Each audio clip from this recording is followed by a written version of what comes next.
Hello and welcome back to UPSC Insights. Today's topic is separation of powers. This topic is directly mentioned in main syllabus General Studies Part 2, General Studies Paper 2. So let's start with what is separation of powers. Separation of powers को define करने के लिए सबसे पहले ये पता करते हैं कि कब सेपरेशन ऑफ पावर्स नहीं था. मेडिवल टाइम्स में किंग्स के पास एक किंग जो होता था उसके पास सारी पावर्स थी, लॉ मेकिंग की भी, लॉ एग्जीक्यूशन की भी, एंड वो जज भी होता था. पनिशमेंट्स भी वही देता था. इन दिस सिनेरियो यहाँ पे एब्सोल्यूटिस्ट गवर्नमेंट आ जाती है, जहाँ पे रूलर की पावर्स में कोई लिमिटेशन नहीं होती. He can do what ever he wants. कोई फंडामेंटल राइट्स नहीं होते लोगों के पास. डेमोक्रेसी नहीं होती वहाँ पे. ये सब सिचुएशन से परेशान होके there was a theory Montesquieu ने जो बताई, वो है theory of separation of powers. Theory of separation of powers. इस थियोरी में ये कहता है पावर्स जो भी हैं गवर्नमेंट चलाने के लिए, जो पावर्स चाहिए, लॉ मेकिंग की, लॉ एग्जीक्यूशन की और जुडिशरी की पावर्स, वो किसी एक में नहीं होनी चाहिए. वो डिवाइड होनी चाहिए थ्री इंस्टीट्यूशंस में, जो कि बेसिक पिलर है हमारी डेमोक्रेसी के. That is legislature, executive and judiciary. Law making की पावर सिर्फ लेजिस्लेचर के पास होनी चाहिए. लॉ एग्जीक्यूशन की पावर एग्जीक्यूटिव के पास, एंड एडजुडिकेशन की पावर जुडिशरी के पास. ये तो हम बात करते हैं theory of separation of powers की. ये थियोरी आने के बाद कॉन्स्टिट्यूशन असेंबली ने इस थियोरी को हमारे कॉन्स्टिट्यूशन में यूज किया, वहां पे डाल दिया. डाला क्यों? ताकि कोई भी एक इंस्टीट्यूशन के पास सारी पावर्स ना हो और पावर्स का मिसयूज ना हो, पावर्स करप्ट ना हो, इसीलिए डाला. But here comes one question. ये सब सेपरेशन ऑफ पावर डालने के बाद भी ये जो अपने अपने एरिया में ये इंस्टीट्यूशंस अपनी पावर्स का मिसयूज कर सकते हैं. इनका जो एरिया है पावर्स का, उसके अंदर भी तो ये पावर्स को मिसयूज कर सकते हैं, राइट? इससे आता है हमारे पास checks and balances. Checks and balances में क्या होता है ना, कि एक इंस्टीट्यूशन जो है, लॉ मेकिंग का इंस्टीट्यूशन यानी कि लेजिस्लेचर, ये क्या करता है, एग्जीक्यूटिव को भी चेक करता है एंड जुडिशरी को भी चेक करता है. चेक करता है कि ये पावर्स को मिसयूज तो नहीं कर रहे, पावर्स का करप्शन तो नहीं हो रहा, एंड चेक करता है कि डेमोक्रेसी मेंटेन रहे, लोगों के पास फंडामेंटल राइट्स रहें. ये सब चीज़ें चेक करती हैं. ऐसे ही सेम एग्जीक्यूटिव क्या करता है, वो जुडिशरी को और लेजिस्लेचर को चेक करता है. In same way judiciary checks executive and legislature also. तो यहाँ पे आता है कंसेप्ट चेक्स एंड बैलेंसेस का. ये एक इंस्टीट्यूशन दूसरी इंस्टीट्यूशन को चेक करता है एंड पावर्स को बैलेंस करता है. अब जब ये पावर्स को बैलेंस कर लेता है तो इसके लिए कुछ ना कुछ प्रोविजंस होने चाहिए. कैसे बैलेंस करेगा, कैसे चेक करेगा, ये सब चीज़ें हमारे कॉन्स्टिट्यूशन के थ्रू हमें पता चलती है. So let's start with this. सबसे पहले हम करते हैं जुडिशरी के बारे में. जुडिशरी को एग्जीक्यूटिव कैसे चेक करता है, लेजिस्लेचर कैसे चेक करता है, ये हम सबसे पहले पढ़ेंगे. तो सबसे पहले हम आ जाते हैं एग्जीक्यूटिव के ऊपर. एग्जीक्यूटिव कैसे चेक करता है? एग्जीक्यूटिव होता कौन है? हमें पता है head of the executive is president, nominal head of course, right?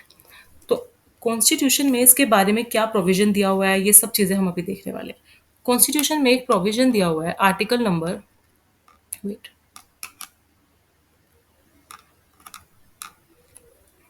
Constitution में एक आर्टिकल दिया हुआ है 124. ये आर्टिकल क्या कहता है? सुप्रीम कोर्ट के जब हम अपॉइंटमेंट करेंगे जजेस की, तो प्रेसिडेंट अपॉइंट करेगा, प्रेसिडेंट ऑफ इंडिया. एंड हमें पता है कि प्रेसिडेंट एग्जीक्यूटिव है. President of India supreme court के जजेस को अपॉइंट करेगा, but after consultation with CJI, chief justice of India. हमें पता है chief justice of India judiciary का हेड होता है. अब क्या होता है, ये इसको चेक करेगा. तो यहाँ पे एग्जीक्यूटिव को एक पावर दे दी कि वो कंसल्टेशन करेगा और CJI के साथ, और जुडिशरी में जो जजेस हैं उनको अपॉइंट करेगा, सुप्रीम कोर्ट में एंड हाई कोर्ट में. ये प्रोविजन हमें कॉन्स्टिट्यूशन के अंदर दिया हुआ है. बिल्कुल क्लियर है कि एग्जीक्यूटिव कैसे इसको चेक करता है जुडिशरी को, वो अपने अकॉर्डिंग उनको अपॉइंट करता है वो मेरिट बेस पे और जो भी उनका क्राइटेरिया है उसके हिसाब से कि एक एमिनेंट पर्सन ही यहाँ पे आए। ठीक है। अब क्या आते हैं ना, हमें ये तो पता चल गया कि ये ऐसे करेगा।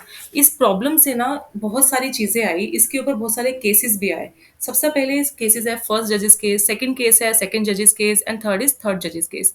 फर्स्ट जजेस केस में क्या होता है, इसको बोलते हैं एसपी गुप्ता केस ऑल्सो। यहाँ पे क्या होता है ना, आर्टिकल 124 के ऊपर क्वेश्चन किया गया। क्वेश्चन क्या किया गया सुप्रीम कोर्ट से कि जो वर्ड है कंसल्टेशन, इसका मतलब क्या है, ये बाइंडिंग है प्रेसिडेंट के ऊपर या नहीं है, ये क्वेश्चन पूछा गया। अब हमारे सुप्रीम कोर्ट ने इसमें क्या कहा कि ये बाइंडिंग नहीं है, it is not binding on president. इसका मतलब है प्रेसिडेंट को यहाँ पे सुप्रीम कोर्ट ने एक पावर दे दी, वो है ओवरराइडिंग पावर। कंसल्टेशन के साथ सीजीआई इसको जो भी डिसीजन देगा, जो भी ओपिनियन देगा, प्रेसिडेंट के ऊपर डिपेंड करता है कि वो क्या करता है फिर भी आगे। इसके पास ओवरराइडिंग पावर्स दे दी। अभी भी फर्स्ट जजेस केस में भी हमारे पास चल रहा है एग्जीक्यूटिव का चेक। अभी भी हमारे पास एग्जीक्यूटिव है जो कि चेक कर सकता है कि कैसे सुप्रीम कोर्ट में अपॉइंटमेंट होगी, किसकी अपॉइंटमेंट होगी, सही लोगों की अपॉइंटमेंट हो रही है जो करप्टेड नहीं है, ये सब कुछ। बट यहाँ पे खत्म नहीं होती है ना बात। बात आती है अब सेकंड जजेस केस की। एक और केस आया जिसे आप कहते हैं सेकंड जजेस केस। इसमें क्या होता है,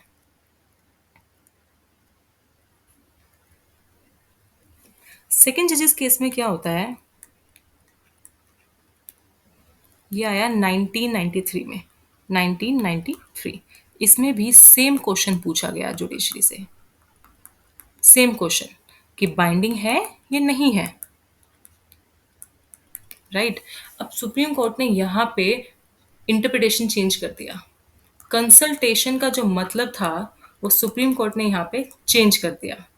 चेंज कैसे किया, फर्स्ट जजेस केस पे सुप्रीम कोर्ट ने कहा था बाइंडिंग नहीं है, अब सुप्रीम कोर्ट ने कहा है कि इट इज बाइंडिंग। यानी कि प्रेसिडेंट के ऊपर सीजीआई का ओपिनियन इज बाइंडिंग।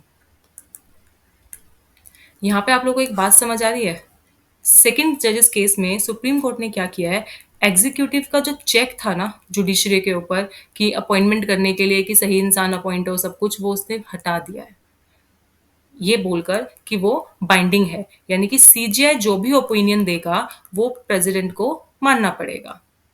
राइट। मतलब उसको ओवरराइडिंग जो पावर्स है वो हटा दी गई है। अब यहाँ पे बात आती है कि सीजीआई अकेला कैसे कोई भी ओपिनियन दे देगा और प्रेसिडेंट को मानना पड़ेगा, ये चीज भी बहुत इंपॉर्टेंट है। तो यहाँ पे सुप्रीम कोर्ट कहता है it will not be a CGI individual opinion. CGI का अकेले का ओपिनियन नहीं होगा कि वो जो भी बोलेगा और वो उसको करना पड़ेगा प्रेसिडेंट को, मतलब प्रेसिडेंट को वही लोगों को अपॉइंट करना पड़ेगा। सुप्रीम कोर्ट यहाँ पे कहता है कि यहाँ पे पूरा का पूरा एक इंस्टीट्यूशन होगा जिसके अंदर दो सुप्रीम कोर्ट के जजेस भी होंगे। राइट। दो सुप्रीम कोर्ट के जजेस होंगे। यहां से आता है हमारे पास कोलेजियम सिस्टम, जिसमें सीजीआई है इस टाइम पे और दो सुप्रीम कोर्ट के जजेस हैं, सीनियर मोस्ट जजेस हैं सुप्रीम कोर्ट के। ये कोलेजियम सिस्टम के अंदर क्या है कि एग्जीक्यूटिव की सारी पावर्स को कि वो चेक करेगा जुडिशरी को, वो कटेल कर दी गई है। कोई अब चेक नहीं कर सकता है। इसमें ना बहुत सारे इश्यूज आते हैं। पहला इशू अगर हम पढ़ते हैं तो फर्स्ट इशू ये भी हो सकता है कि इसके अंदर ट्रांसपेरेंसी नहीं है। कोलेजियम सिस्टम के जो इश्यूज अगर हम पढ़ते हैं तो फर्स्ट है कि ट्रांसपेरेंसी नहीं है। अब ट्रांसपेरेंसी नहीं है का क्या मतलब है, कोलेजियम सिस्टम में वो लोग अपॉइंट कर रहे हैं जिन भी जजेस को, वो किस बेसिस पे कर रहे हैं, क्या क्राइटेरिया यूज कर रहे हैं, नहीं पता। कब कर रहे हैं, नहीं पता। मीटिंग्स कब हो रही हैं, टाइम क्या है मीटिंग्स का, नहीं पता। कुछ नहीं पता, कोई ट्रांसपेरेंसी नहीं थी। कोई ट्रांसपेरेंसी नहीं थी, एक तो ये इशू हो गया। सेकंड इशू हमारे पास आता है इसके अंदर कि वुमेन्स की जो रिप्रेजेंटेशन है वो इक्वल नहीं है। In my opinion, I think there are three women out of 34 judges in Supreme Court right now. So ये बहुत बहुत कम उनको रिप्रेजेंटेशन दी गई है। एक तो ये आ गया कि वुमेन्स हमारे यहाँ पे अंडर रिप्रेजेंट होती हैं। नेक्स्ट आता है हमारे पास कि इसने वायलेशन कर दिया चेक्स एंड बैलेंसेस का। ऑफ कोर्स जब इसमें वो चेक एग्जीक्यूटिव का कोई रोल ही नहीं प्ले करने दे रहा है, तो जो कॉन्स्टिट्यूशन में आर्टिकल 124 के अंदर जो पावर एग्जीक्यूटिव को दी गई है उसका तो इसने वायलेशन कर दिया, राइट। तो एक तो ये पूरा का पूरा ये इशू आ गया इसके अंदर। एक आता है कि इसी से लिंक होके आता है चेक्स एंड बैलेंसेस से, कि एग्जीक्यूटिव बिल के साथ ही ना ये अकाउंटेबल नहीं है। जुडिशरी जो है वो एग्जीक्यूटिव को अब अकाउंटेबल ही नहीं रही, कुछ अकाउंटेबिलिटी नहीं रही उसकी एग्जीक्यूटिव की तरफ। यानी कि कई बार ऐसा हो सकता है कि रॉन्ग चॉइसेस भी हो सकती हैं जजेस की, ये भी हो सकता है।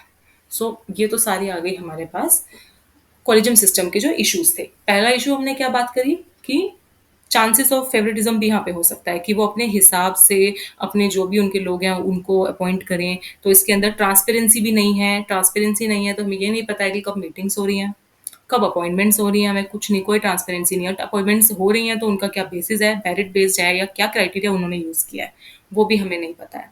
सेकेंड हमारे पास आता है कि एग्जीक्यूटिव का तो एक्सक्लूजन ही कर दिया बिल्कुल, इसमें एग्जीक्यूटिव का कोई रोल ही नहीं प्ले कर दिया, जो आर्टिकल 124 है वो तो बिल्कुल ही यहाँ पे वॉइड हो गया है। थर्ड आता है कि वुमेन्स को रिप्रेजेंटेशन नहीं दिया गया है, दिया गया है बट बहुत कम, बहुत ज़्यादा अनइक्वल रिप्रेजेंटेशन है। और फोर्थ आता है कि चेक्स एंड बैलेंसेस को भी इन्होंने वॉइड कर दिया है, यानी कि उसको भी वॉयलेट कर दिया है। अब बात करते हैं इस सिस्टम के बाद ना क्या होता है कि पब्लिक से, हम कह सकते हैं सिविल सोसाइटी से एंड गवर्नमेंट से इस सिस्टम को बहुत बैकलैश मिलता है, ठीक है, बहुत ज़्यादा क्रिटिज्म होता है इसका। तो अब क्या होता है ना कि जब इसकी एग्जीक्यूटिव की अकाउंटेबिलिटी खत्म कर दी, सब कुछ कर दिया, तो पार्लियामेंट ने क्या किया। अब पार्लियामेंट ने बहुत क्लेवरली ना एक एक्ट लेकर आए, NJAC, national judicial appointment commission. एक ये एक्ट लेकर आए 2014 में, plus 99th constitutional amendment act लेकर आए 2014 में ही। अब इसके बारे में पढ़ लेते हैं कि एनजेएसी क्या कहता है। पार्लियामेंट ने तो बहुत क्लेवरली ये चीज कर दी कि दोबारा से वापस उन्होंने उसका रोल ले आए। एक सेकेंड प्लीज।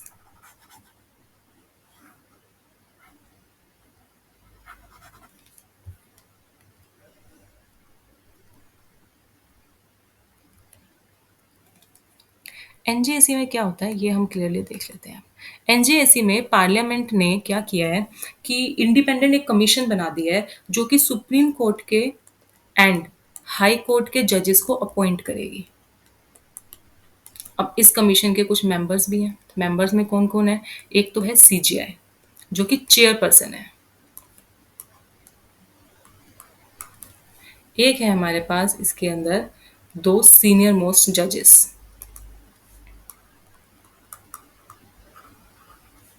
एक है हमारे पास union law minister, union law minister आपको पता है ना ये एग्जीक्यूटिव का पार्ट है। और एक है हमारे पास दो एमिनेंट पर्सन जो कि सिविल सोसाइटी से आएंगे, वो नॉमिनेट होंगे, बेसिकली प्राइम मिनिस्टर उनको नॉमिनेट कर सकता है। तो ये सब चीज़ें हैं।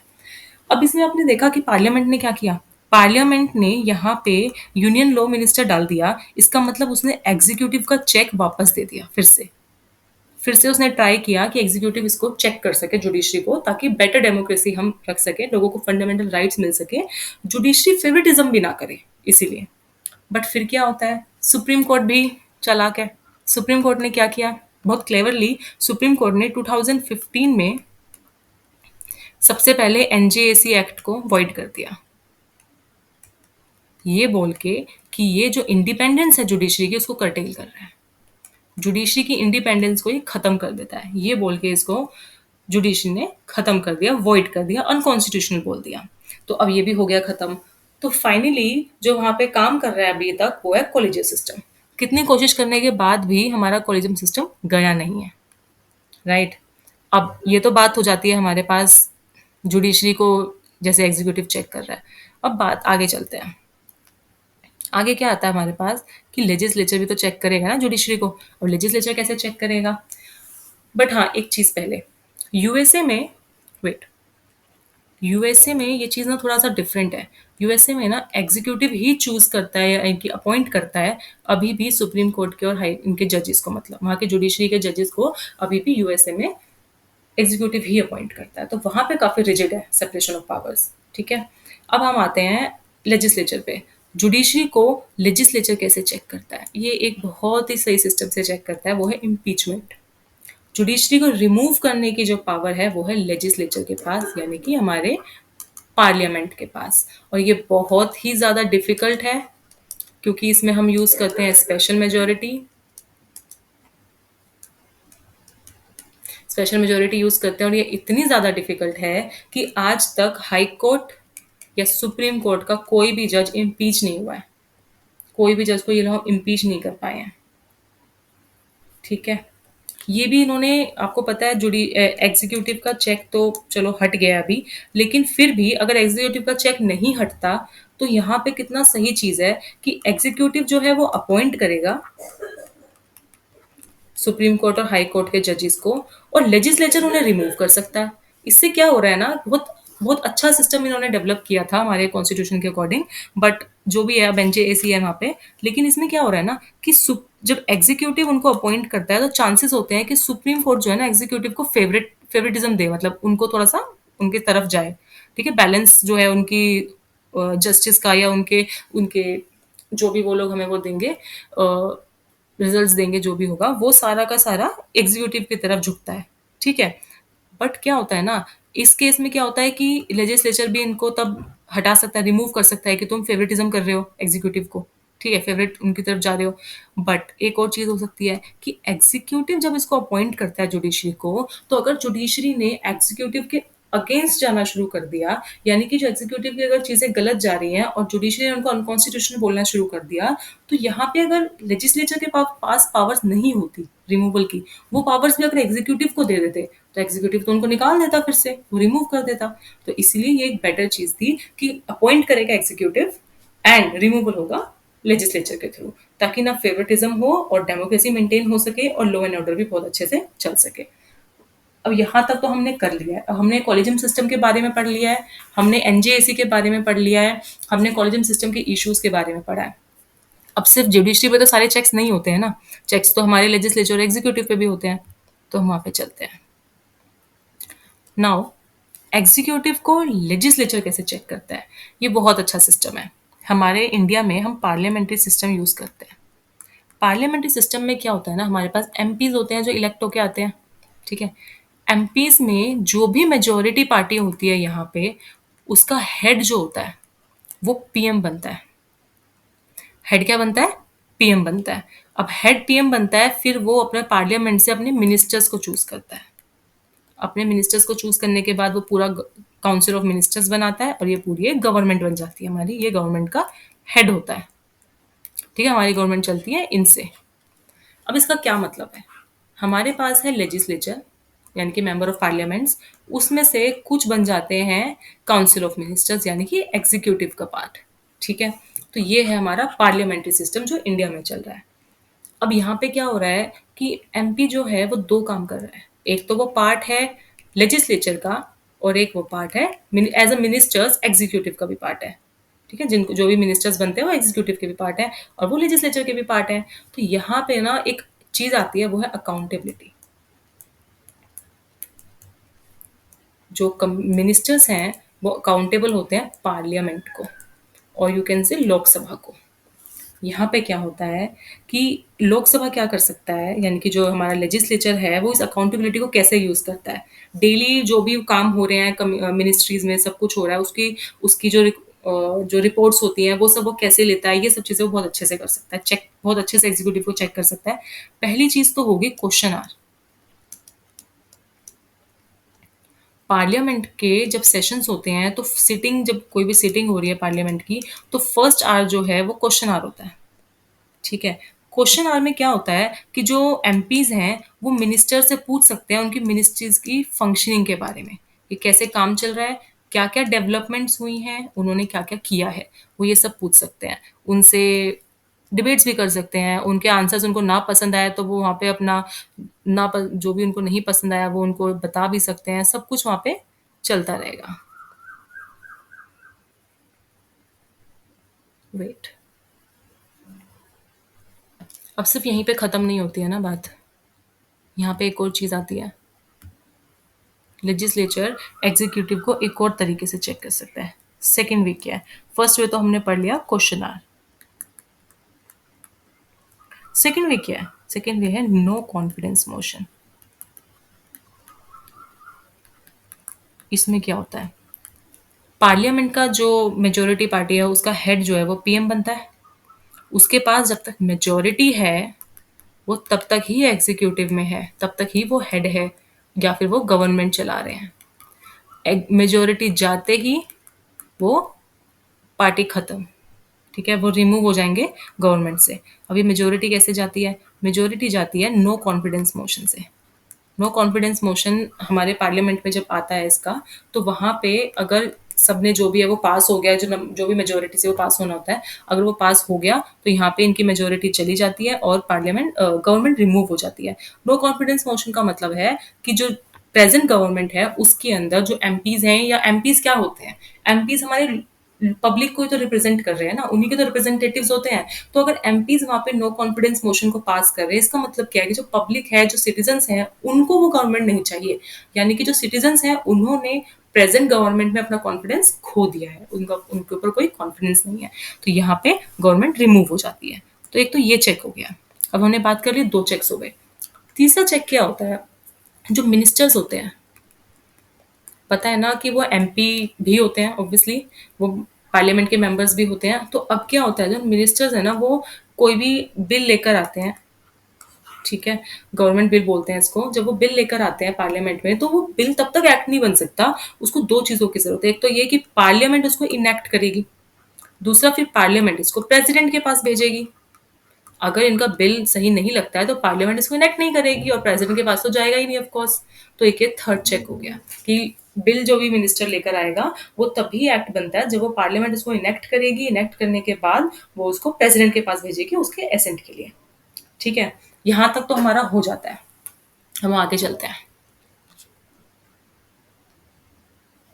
अभी हमने एग्जीक्यूटिव की चेक की बात करी है लेजिस्लेचर के थ्रू। लेजिस्लेचर ने कैसे किया है? तीन चीजें की है, question hour, no confidence motion and bill बनाने के लिए उसको चाहिए एसेंट और पार्लियामेंट उसको इनेक्ट करेगी। ये तीन चीजें हमने पढ़ ली हैं। अब बात आती है एग्जीक्यूटिव के ऊपर जुडिशरी कैसे चेक करता है। ये थोड़ा सा है इसमें इश्यूज, हम इसके बारे में बात करते हैं। एग्जीक्यूटिव को जुडिशरी कैसे चेक करता है? जुडिशरी के पास हमारे एक पावर होती है, उसे कहते हैं जुडिशियल रिव्यू। ये पावर कहाँ से आती है? आर्टिकल 13 से, फंडामेंटल राइट्स से। पूरा इसके बारे में बहुत अच्छे से, बहुत डिटेल्स में हम फंडामेंटल राइट्स में पढ़ेंगे आर्टिकल 13 में। फिलहाल सिर्फ इतना ही जितना इसके लिए नेसेसरी है वो ये है, जुडिशियल रिव्यू की पावर उसको देता है जुडिशरी को इंटरप्रिटेशन की पावर। इसका मतलब क्या है? जुडिशरी कॉन्स्टिट्यूशन को इंटरप्रेट कर सकती है, उसके मीनिंग्स को बता सकती है जहाँ पे एम्बिग्विटी होती है। जहाँ पे मीनिंग्स अगर हमें नहीं समझ आ रहे हैं कॉन्स्टिट्यूशन के, तो वहां पे जुडिशरी हेल्प कर देती है इंटरप्रेट करने में। आपको याद होगा फर्स्ट जजेस केस में भी सुप्रीम कोर्ट ने किया था कि कंसल्टेशन के वर्ड जो मतलब था उसको उन्हें इंटरप्रेट किया। सेकंड जजेस केस में कंसल्टेशन का जो मतलब था, जो उन्होंने पहले इंटरप्रेट किया था, उसको उन्होंने बिल्कुल ही अलग कर दिया। तो ये क्या हो रहा है? इंटरप्रिटेशन हो रही है एक तरीके से। तो ये उनके पास, जुडिशरी के पास पावर है, सुप्रीम कोर्ट के पास। अब क्या होता है ना, सॉरी, अब क्या होता है कि जो इंटरप्रिटेशन की पावर है वो सुप्रीम कोर्ट के पास है। तो ये सिर्फ लेजिस्लेचर के लिए नहीं है कि लेजिस्लेचर ने कोई बिल बनाया तो उसको, एक्ट बनाया बेसिकली, तो उसको वो उसने चेक किया। ये पावर जुडिशरी के पास एग्जीक्यूटिव के लिए भी है। एग्जीक्यूटिव के लिए भी है। तो यहाँ पे क्या होता है, जब भी एग्जीक्यूटिव का कोई एक्शन होता है और जुडिशरी को लगता है कि वो अनकॉन्स्टिट्यूशनल है, तो जुडिशरी उसको वॉइड कर देती है, खत्म बिल्कुल। तो यहाँ पे जुडिशरी ने क्या किया, जो एक्शन है हमारे एग्जीक्यूटिव का, उसको लगा अनकॉन्स्टिट्यूशनल है तो उसने उसको टेक इट डाउन कर दिया, खत्म कर दिया बिल्कुल। ठीक है, तो यहाँ पे तो इस तरीके से चेक हो जाता है। अब हम करते हैं कि लेजिस्लेचर के ऊपर कैसे चेक होता है। एग्जीक्यूटिव के ऊपर जुडिशरी का इतना ही चेक है। अब हम बात करते हैं, लेजिस्लेचर पे आते हैं। लेजिस्लेचर पे जुडिशरी कैसे चेक करता है? सेम चीज, जुडिशियल रिव्यू, जो कि हमने पढ़ना है आर्टिकल 13 में।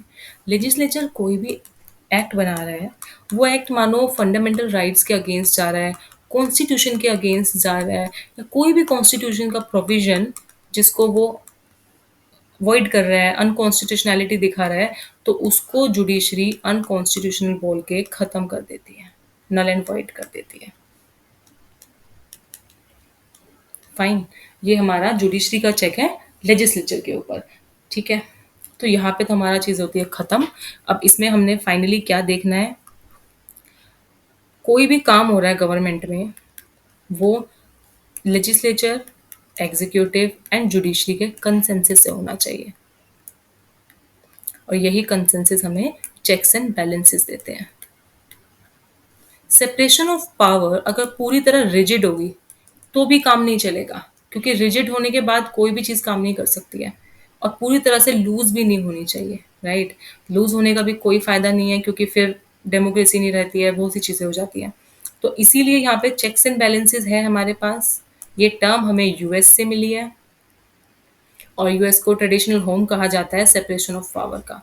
यूएस में थोड़ा सा सेपरेशन ऑफ पावर रिजिड है as compare to India and UK. इसके बारे में पढ़ लेते हैं फिलहाल,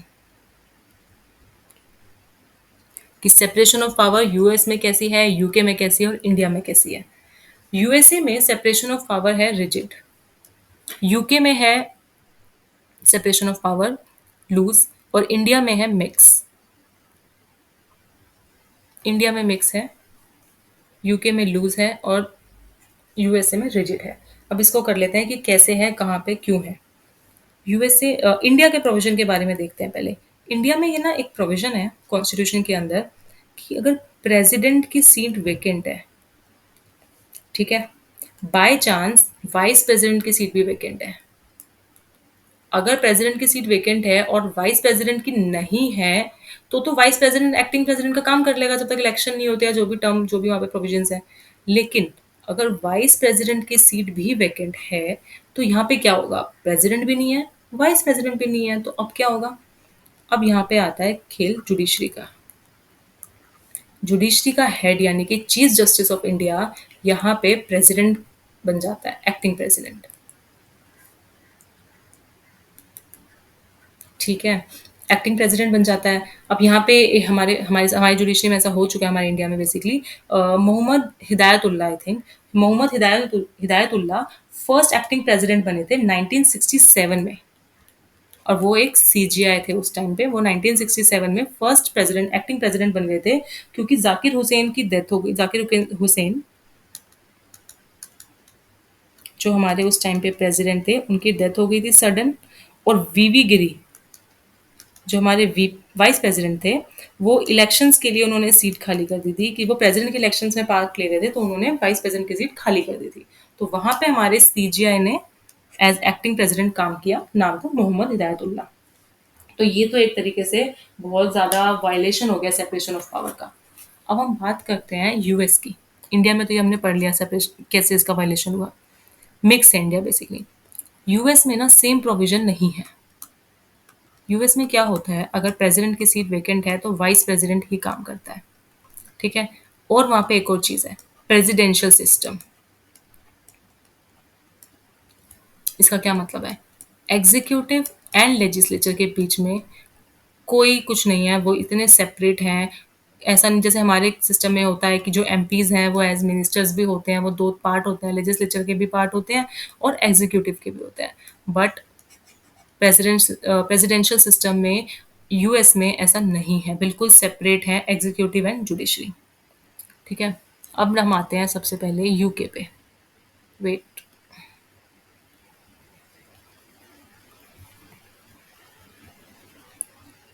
यूके में क्या होता है, यूके का सिस्टम भी थोड़ा सा कुछ ज़्यादा ही लूज है इफ़ हम कंपेयर करते हैं यूएस से, इंडिया से। तो यूके में क्या होता है ना, यूके में सुप्रीम कोर्ट था ही नहीं 2009 तक। सही बोल रही हूँ मैं, यूके में 2009 तक सुप्रीम कोर्ट ही नहीं था। यूके में हाउस ऑफ लॉर्ड्स है, अपर हाउस ऑफ पार्लियामेंट, ये था highest court of land UK का। Highest court of land UK का 2009 तक था हाउस ऑफ लॉर्ड्स। यही यहाँ पे पनिशमेंट देते थे, जजमेंट करते थे, यही प्रिजाइड करते थे, जो भी सिस्टम था उस टाइम पे कोर्ट का, ठीक है। 2009 में आया यूके का फर्स्ट सुप्रीम कोर्ट आया, फर्स्ट टाइम सुप्रीम कोर्ट आया। तो ये तो बहुत था कि मतलब लेजिस्लेचर, सो यहाँ पे लेजिस्लेचर ही जुडिशरी का भी काम कर रहा था। तो ये तो बहुत ज़्यादा वायलेशन था सेपरेशन ऑफ पावर्स का। सो यहाँ पे हम ये चीज़ तो ख़त्म करते हैं, नेक्स्ट टॉपिक पे चलते हैं। वो है exceptions of separation of powers. अब सेपरेशन ऑफ पावर्स है तो कोई भी सिस्टम है तो कोई थ्योरी है तो कोई उसके एक्सेप्शंस भी होंगे। अब एक्सेप्शंस की बात करते हैं। मॉडर्न डे की जो डेमोक्रेसी है ना, उसके अंदर इट्स नॉट पॉसिबल कि बहुत रिजिड सेपरेशन ऑफ पावर हो, क्योंकि हमें डेमोक्रेसी और जो हमारे कॉम्प्लेक्सिटी है ना, जो काम की, जो लेजिस्लेचर की, एग्जीक्यूटिव की, जुडिशरी की, वो इतनी ज़्यादा इंक्रीज हो चुकी है, टेक्निकल हो चुकी है कि वहाँ पे rigid separation of power is not possible. जो पावर्स हैं वो एक इंस्टीट्यूशन को दूसरे इंस्टीट्यूशन को डेलीगेट करना ही पड़ता है, सम किसी ना किसी टाइम, समटाइम्स करना ही पड़ता है। तो सबसे पहले बात, अच्छा, यूएस में ना, हमें पता है कि यूएस जो है ट्रेडिशनल होम है इसका सेपरेशन ऑफ पावर का, ठीक है। बट यहाँ पे भी रिजिड नहीं है। तो ये बाकी जगहों पे तो थोड़ा सा पॉसिबिलिटी इसकी कम है। तो सबसे पहले हम बात कर लेते हैं अपने इंडिया के बारे में। इंडिया का फर्स्ट एक्सेप्शन है Westminster system. It is not west minister system, it is west minster system. Westminster एक जगह है लंदन में, यानी कि ब्रिटेन में, जहाँ पे जो मतलब बेसिकली एक जगह है जहाँ पे बिल्डिंग्स हैं इनकी पार्लियामेंट की। तो इसका सिस्टम का नाम ही इन्होंने वेस्टमिंस्टर सिस्टम रख दिया है। वेस्टमिंस्टर सिस्टम को हम दूसरे नाम से भी जानते हैं, वो है हमारा पार्लियामेंट्री डेमोक्रेसी। इसमें तो आपको पता है बहुत अच्छे से कि जो लेजिस्लेचर है उसी के अंदर से एग्जीक्यूटिव निकलता है। अब उसके अंदर से एग्जीक्यूटिव बनता है, जो हेड ऑफ एग्जीक्यूटिव है, जो पीएम है, जो काउंसिल ऑफ मिनिस्टर है, जो एग्जीक्यूटिव का सारा काम संभालती हैं। लेजिस्लेचर का यानी कि पार्लियामेंट का हेड है।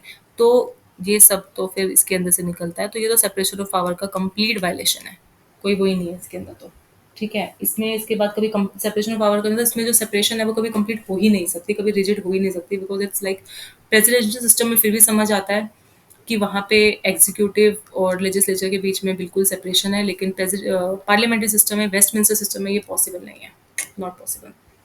तो हमारे पास ये अरेंजमेंट है और इसके अंदर पॉसिबल नहीं है, तो एक तो एक्सेप्शन ये हो गई। नेक्स्ट हमारे पास आता है एक एम्पिलेट्स। वेट एक सेकेंड, एम्पिलेट्स क्या होता है? एम्पिलेट्स का मतलब है member of parliament local area development. अभी अभी हमने पढ़ा पार्लियामेंट्री डेमोक्रेसी है हमारे पास। पार्लियामेंट्री डेमोक्रेसी में मेंबर ऑफ पार्लियामेंट्स यानी कि एमपीज होते हैं। एमपी होते हैं तो एमपी का काम क्या होता है? एमपी का काम होता है लेजिस्लेशन करने का, कि वो लॉ मेकिंग करेंगे। लेकिन एमपी लैड के अंदर क्या होता है? Member of parliament local area development. इसमें क्या होता है कि हर एमपी को हर साल कुछ फंड्स मिलते हैं, जिससे वो जो उनके एरिया है, क्योंकि एमपी तो किसी एरिया से ही होगा ना, उस एरिया की लोकल नीड्स को देखते हैं, उनके लिए पॉलिसी बनाते हैं और फिर उसको इम्प्लीमेंट करते हैं। देखते हैं वो लोग कि कहाँ पे ज़रूरत है, क्या नीड्स हैं, सब कुछ देख के वो अपने पैसों को, जो भी उन्हें फंड्स मिलते हैं, उनको इम्प्लीमेंट करते हैं। आज के टाइम पे राइट नाउ 5 करोड़ रुपीज़ मिलते हैं हर साल एक एमपी को अपने एरिया के डेवलपमेंट के लिए, ठीक है। तो एमपी का जो काम है वो है लेजिस्लेशन का, वो लॉ मेकिंग का काम है उनका। लेकिन यहाँ पे वो क्या कर रहे हैं? एग्जीक्यूशन का भी काम कर रहे हैं। तो एक तरीके से ये इनका सेपरेशन ऑफ पावर यहाँ पे भी रिजिड हमारी पॉसिबल नहीं है, यहाँ पे भी वायलेशन हो रहा है, ठीक है। फिर हम आ जाते हैं नेक्स्ट चीज़ पे, वो है डेलीगेटेड लेजिस्लेशन। डेलीगेटेड लेजिस्लेशन में क्या होता है ना, यहाँ पे ये जो लेजिस्लेशन की जो पावर्स है ना, वो डेलीगेट कर देते हैं। किसको देते हैं, क्या करते हैं, वो हम देख लेते हैं अभी। इसमें क्या होता है,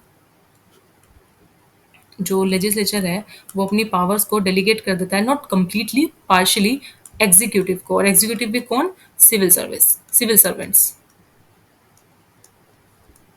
और ब्यूरोक्रेसी आप बोल सकते हैं। इसमें क्या होता है कि कोई भी लॉ हमारे पास जब बन रहा है, रेडी हो रहा है, तो वो इतना ज़्यादा टेक्निकल होता है ना नेचर में, कि एमपीज उसको हैंडल नहीं कर सकते, वो उसकी टेक्निकलिटी का, पूरी टेक्निकल चीज़ों तक जा ही नहीं सकते हैं, ठीक है, इट इज़ नॉट पॉसिबल। तो वो क्या करते हैं ना, एक ब्रॉड स्केलेटल बना देते हैं लॉ का, और उसके बाद वो अपनी पावर्स को डेलीगेट कर देते हैं ब्यूरोक्रेसी के पास। ब्यूरोक्रेसी क्या करती है? उसके ऊपर एक्सप्लेन डिटेल में लॉ बनाती है। ठीक है? इसके अंदर रूल्स होते हैं, रेगुलेशंस होती हैं, ये सब कुछ हमारी ब्यूरोक्रेसी डालती है इसके अंदर। तो यहाँ पे क्या हो रहा है, ब्यूरोक्रेसी क्या कर रही है? लॉ मेकिंग का काम कर रही है, राइट? और ब्यूरोक्रेसी है क्या वैसे? एग्जीक्यूटिव का पार्ट है। तो यहाँ पे क्या हो गया? Violation of separation of power, यानी कि एक्सेप्शन हमारे पास एक और। अब हम पढ़ते हैं एडमिनिस्ट्रेटिव एक्सेप्शन के बारे में। इसमें क्या होता है? एक सेकेंड।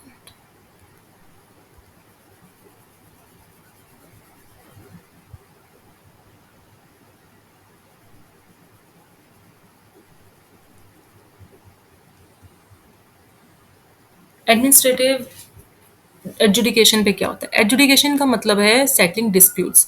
इसमें जो भी जजेस हैं या जो भी कोई भी इसका काम कर रहा है, उसको हमारे पास ये केसेस सेटल करने हैं, जो जजमेंट देनी है, डिस्प्यूट्स को सेटल करना है। तो ये काम तो ट्रेडिशनली तो हमारा जुडिशरी का है, राइट? बट कुछ केसेस ऐसे होते हैं, कुछ टॉपिक्स ऐसे होते हैं, जैसे कि इनकम टैक्स, लैंड रिवेन्यूज। इनके अंदर ना इतनी टेक्निकलिटी है ना कि जुडिशरी नहीं कर पाता है सारा काम। और ऐसा जुडिशरी करने लग गया तो टाइम बहुत ज़्यादा लग जाएगा, बिकॉज़ उसको वो पढ़ेगा या जो भी उसके अंदर वो चीज़ें जाननी होंगी वो सब जान के तो वो टाइम बहुत ज़्यादा लग जाएगा। पेंडेंसी बढ़ जाएगी केसेस की, इंक्रीज़ हो जाएगी, जो भी केसेस पेंडेंट है हमारे सुप्रीम कोर्ट में, हाई कोर्ट में, इन सब में, ठीक है? तो इन चीज़ों को सॉल्व करने के लिए, और एरर्स भी आ सकते हैं ना, अगर टेक्निकलिटी उनको नहीं पता है किसी केस की या किसी लॉ की, इनकम टैक्स के बारे में या लैंड रिवेन्यूज़ के बारे में, तो वहाँ पे एरर्स भी पॉसिबल है, ह्यूमन एरर्स मतलब वेरी मच पॉसिबल। तो यहाँ पे क्या होता है कि एडमिनिस्ट्रेटिव एडजुडिकेशन का मतलब है सेटलिंग डिस्प्यूट्स, और एडमिनिस्ट्रेटिव का मतलब है कि सेटलिंग डिस्प्यूट की पावर एग्जीक्यूटिव के पास जब दे दी इन्होंने, ठीक है? तो जब हमारी इनके पास चली जाती है तो यहाँ पे एग्जीक्यूटिव क्या करता है? डिस्प्यूट्स के सेटल का काम करता है। कैसे करता है? आपको पता होगा कि हमारे जो ये होते हैं, कलेक्टर्स होते हैं, उनके पास ना एक रिवेन्यू कोड्स होते हैं। उसमें वो क्या करते हैं? लैंड रिवेन्यूज़, लैंड से रिलेटेड जो भी चीज़ें हैं, रेंट हो गया और रिवेन्यू से रिलेटेड जो भी चीज़ें हैं, इन सब के केसेस को वो देखते हैं, इनकी टेक्निकल चीज़ों को देखते हैं। दूसरा, income tax appellate tribunal.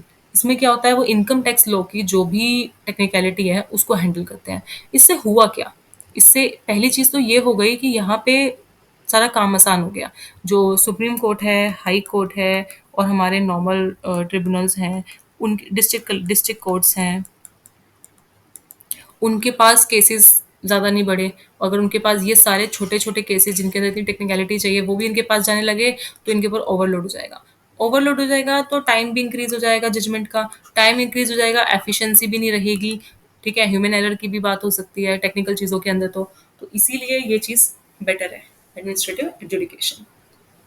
Now we have जज मेड लॉज़। जज मेड लॉज़ में क्या होता है? जज मेड लॉज, सिंपल चीज़ है। लॉज जो जजेस बना रहे हैं। अब जजेस लॉज कैसे बनाते हैं?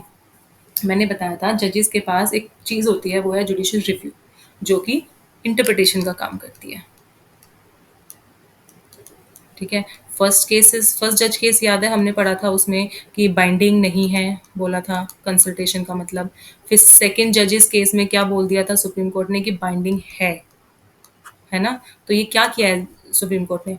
कंसल्टेशन जो वर्ड था हमारे पास, हमारे कॉन्स्टिट्यूशन के आर्टिकल है 124 में, तो इन्होंने क्या किया है? उसका मीनिंग चेंज कर दिया है।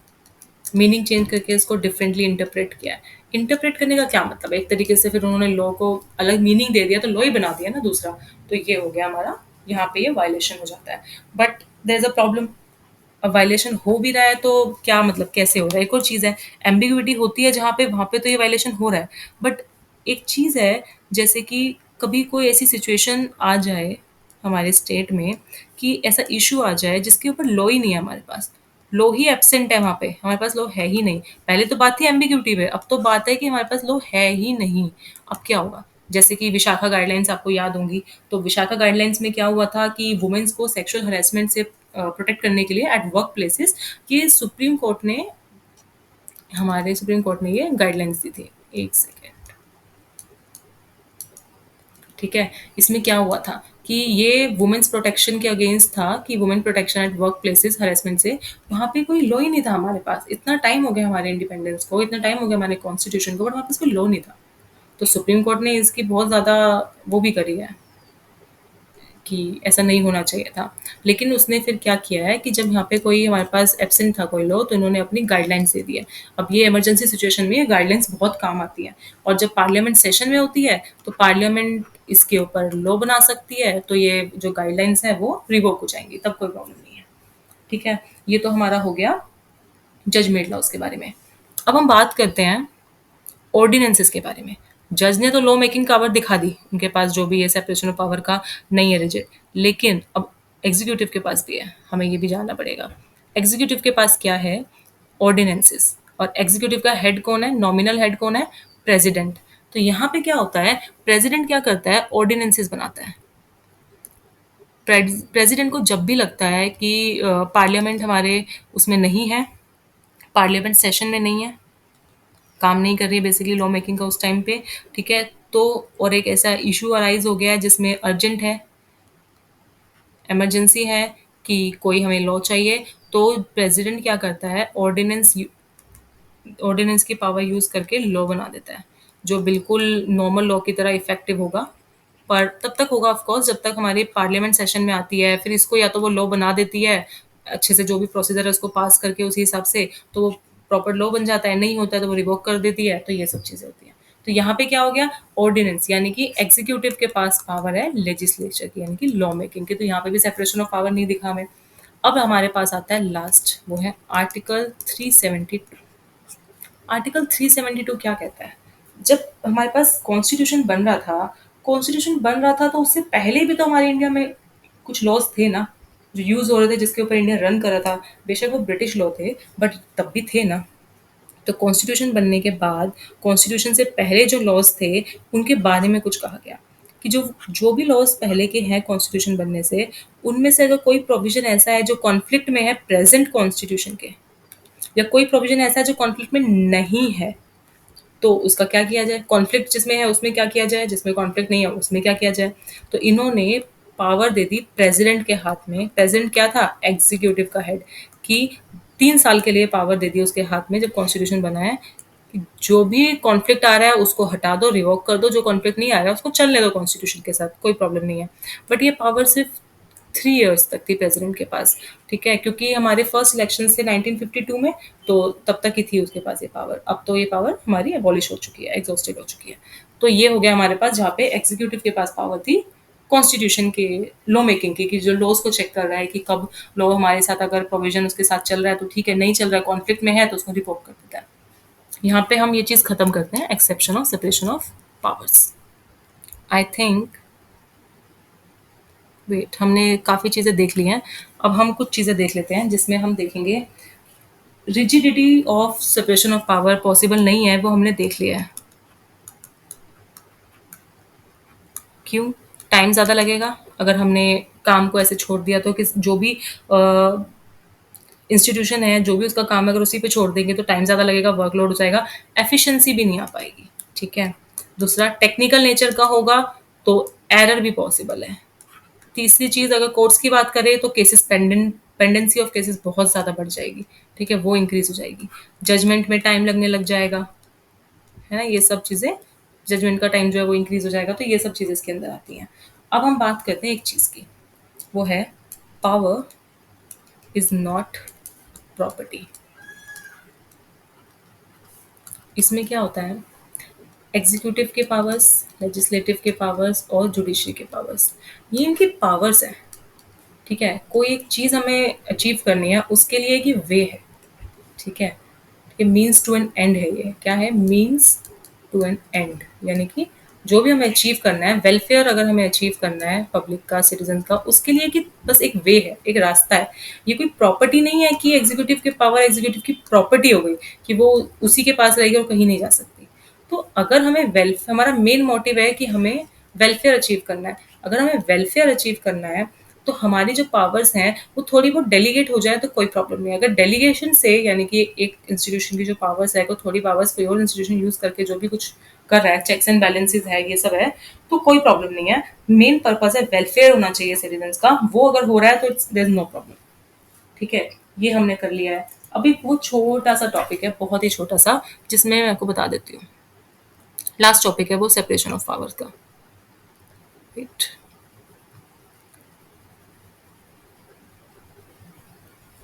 ठीक है, इसमें बात करते हैं। अगर हम बात करते हैं लेजिस्लेचर की, एग्जीक्यूटिव की और जुडिशरी की, सबसे ज़्यादा पावर्स किसके पास हैं? एग्जीक्यूटिव के पास है। यही है head of the state. Head of the state nominal अगर हम देखें तो ऑफ कोर्स वो है, प्रेसिडेंट है, but head of the government तो यही है जिसके पास रियल पावर्स है। रियल पावर्स है पीएम के पास एंड सीओएम के पास, ठीक है, इनके पास है। तो अब अगर इनके पास सबसे ज़्यादा पावर्स हैं, अगर इन्हीं को चेक नहीं करेंगे तो ये तो यहाँ पे फिर डिक्टेटरशिप हो जाएगी। तो इसके लिए हमें दो चीज़ें चाहिए। एक चाहिए जुडिशरी जो है वो इंडिपेंडेंट हो, ठीक है, ताकि जुडिशरी एग्जीक्यूटिव को फेवर ना कर सके। प्लस हमें चाहिए स्ट्रॉन्ग अपोजिशन। अगर अपोजिशन फ्रेगमेंटेड होगी, बिखरी हुई होगी, टूटी हुई होगी, तो वो क्वेश्चंस नहीं पूछ सकती, गवर्नमेंट को अकाउंटेबल नहीं कर सकती, वो उनकी मिनिस्ट्रीज में क्या चल रहा है, वो कैसे काम कर रहे हैं, क्या लॉज बना रहे हैं, वो सब नहीं चेक करेगी। तो ये यहाँ पे इशू हो जाएगा, ठीक है। तो ये टॉपिक तो हम अब खत्म करते हैं, सेपरेशन ऑफ पावर्स का। इसके अंदर कुछ और एक्स्ट्रा पढ़ने की जरूरत नहीं है। अगर कोई आपको डाउट्स आते हैं तो कमेंट सेक्शन में प्लीज़ वो डाउट्स आप मुझसे पूछ सकते हैं। सो इसको एंड करते हैं, and next topic will be comparison of Indian constitutions with US, with UK, Switzerland and China also. ये टॉपिक भी आपके मेंस के सिलेबस में दिया हुआ है, जनरल स्टडीज़ के पेपर 2 के सिलेबस में। तो चेक कर लेना, क्वेश्चंस देख लेना, प्रीवियस ईयर क्वेश्चंस भी देख लेना, ताकि ये टॉपिक पढ़ने में हमें आसानी हो। So hit like, share and subscribe. Good bye.